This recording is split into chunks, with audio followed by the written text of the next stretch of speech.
Hey everybody, Michael Snyder, Pacific Northwest Weather Watch. Today is February 22nd. Today we're going to talk about the snowfall falling across the Puget Sound and out towards the coast. We'll take a look at the system coming down out of the north on Thursday too. It's a little bit moisture starved, but it could bring some snow to portions of the northwest here. We'll take a look at that because any change in trajectory could bring a little more snow or none at all. We'll take a look into the extended too. We may be going into a stormy pattern here in the next week or two as we turn it to a more zonal flow over the Gulf of Alaska, it looks like. And then we'll take a look at some climatology readings for the month of March. And we'll also look at the drought monitor and the rest of the country just very briefly. You can see there's some showers coming off the Cascades here. Just a little bit of convection. It's moving out over the Puget Sound lowlands. It's bringing a couple of bursts of snow to my house there and moving over SeaTac. So that was kind of a nice surprise this morning as the snow has been off and on most of the morning. You can see this moisture up here is just being brought from those northeast winds coming through the Fraser Gap, coming across the Puget Sound, picking up some of that moisture and coming into the Olympic Peninsula, Port Angeles area there. If we bounce out to the Langley Doppler, there's a reverse convergence zone going here as these winds wrap around from both sides of the Olympics, and they're meeting here on the west side this time. So kind of an interesting feature there. You see a little bit of heavier precip there out over the water. So I wouldn't be surprised to see some light snow reports going on over the coastal regions, some of the southwest flank of the Olympic Mountains there. This should be moving out of the area through this afternoon, generally for the entire area as we go. So let's just jump right into things here. Here's the visible satellite imagery, and you can see some of this convection firing up over the Cascades and moving out over the lowlands. So you might see a few, some of the flakes were kind of big, so there's some moisture content to it, but it's generally not sticking and it's very short lasting. It's not disruptive at all. Here's that reverse convergent zone going on here. As you can see, these Fraser River Valley winds blow across the Puget Sound and create this area of precipitation across the San Juans towards the Olympic Peninsula.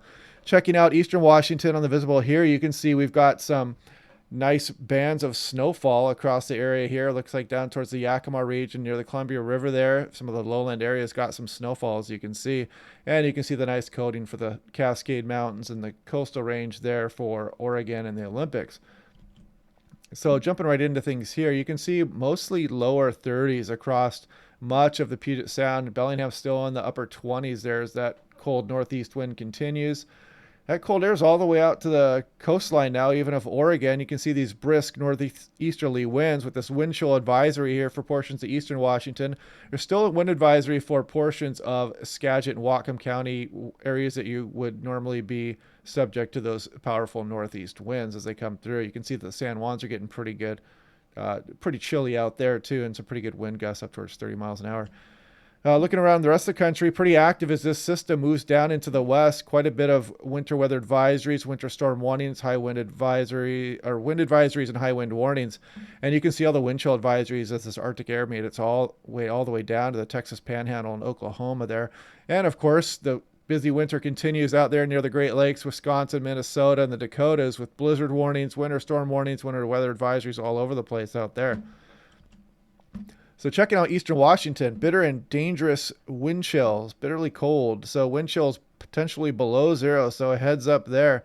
Watch out for that hypothermia and frostbite. And you can see those strong northeast winds, Ritzville going for 45 miles an hour potentially with very chilly temperatures. That can be dangerous to livestock. So if you're not aware of it, you will be soon as it's starting to cool down over there. It looks like you were in the teens already.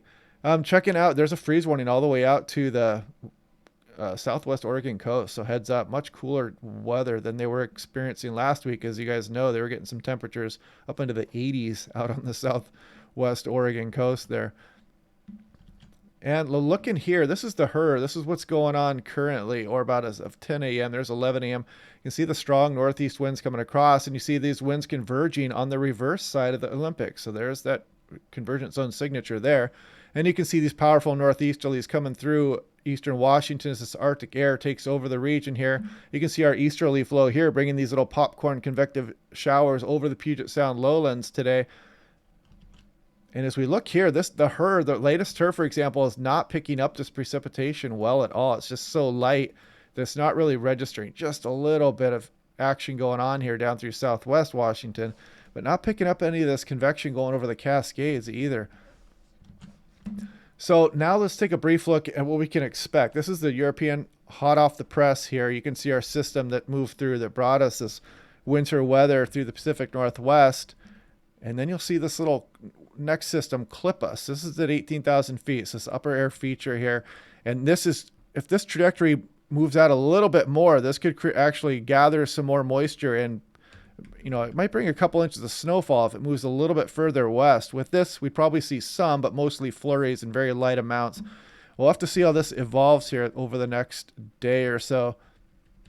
And then you can see as we go into the future here, we'll talk about that in a minute, a more typical pattern would come over us here.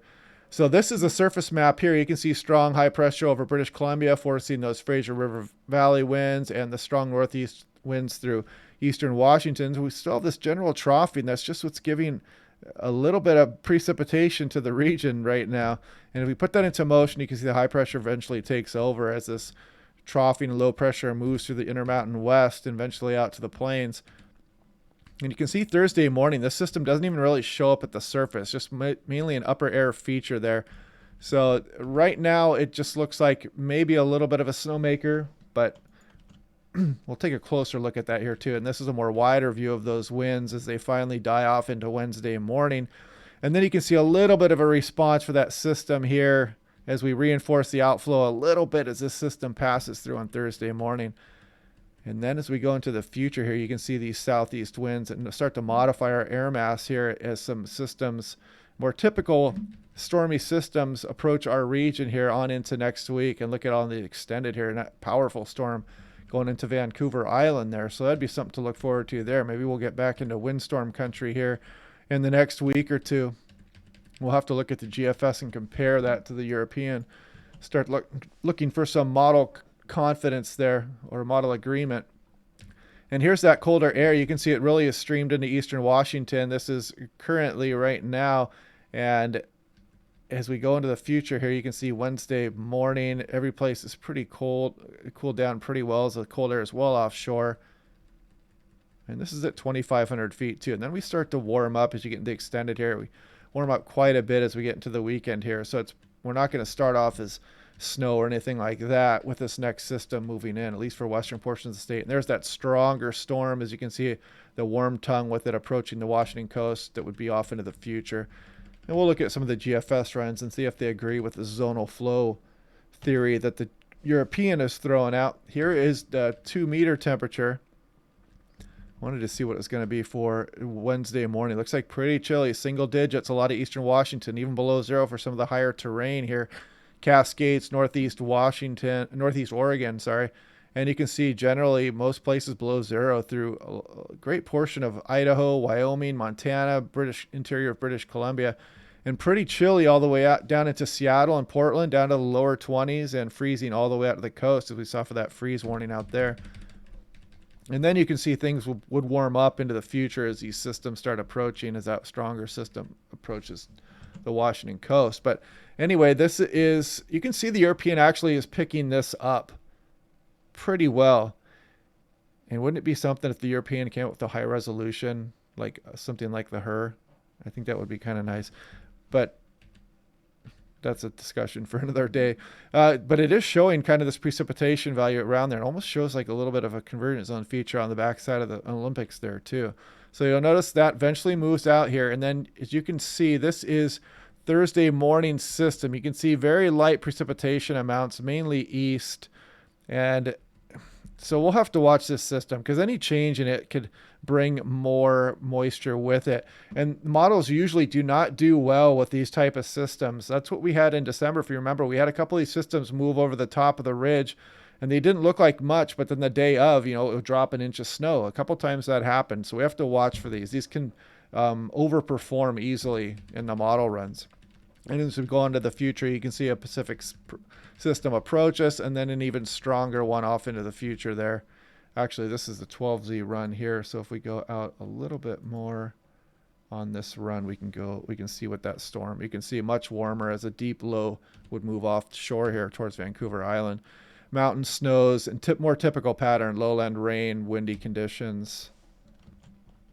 So let's take a look at what we can expect snowfall. You see now this as the system moves south and east out of our area. It brings a lot of snow to the Intermountain West. And you can see Thursday's system kind of come through here. Looks like it actually brings a few inches of the higher terrain there of British Columbia. And let's back up a little bit here. You can see that it actually picks up a little bit of that accumulation through the sound of what's going on now into the Olympics, and even on the west side of the Olympic Mountains, and even through the Puget Sound. But anyway, going through Thursday, you see a little bit of snow accumulation as you go through the eastern portions of Washington, Oregon, Idaho, and then you see the mountain snow as the system turns more zonal and more warmer, typical Pacific flow there. Now let's look at the European ensemble run. This may not be up to date yet. Let's go ahead and update that. And we'll take a look here. How far does this go out? There's the system, and the next one that clips is Thursday morning. And then the more zonal flow that comes up and shows some stronger systems finally reaching the Washington, Oregon coast. And then some more ridging. And then even in the extended here, this La Nina pattern never far away as the ridging extends over us and brings some more colder air to the west coast. So this could be some interesting patterns also into March. But our lowland snow chances are going down daily as we get on into the future. So it takes a really extreme system to bring any kind of snowfall to lowland once you get into March here for the Pacific Northwest. This is the GFS. Let's make sure this is up to date here. Here's the system that moved through recently, and the GFS has the next one for Thursday, just clipping our region here. Maybe a little bit of light snowfall. We'll keep an eye on that and look to much more detail on it tomorrow. And then you can see it generally agrees with the European here on a more zonal flow out over the Gulf of Alaska for a while. Going into the extended, does it build the ridge back? It does a bit, yes. So that's pretty good agreement for the extended there between the European and the GFS, bringing that west coast troughing and that ridging again, kind of a La Nina signature there, and then strong ridging well off to the north there. So yeah, we may stay chilly through March. We'll have to keep an eye on this and keep watching.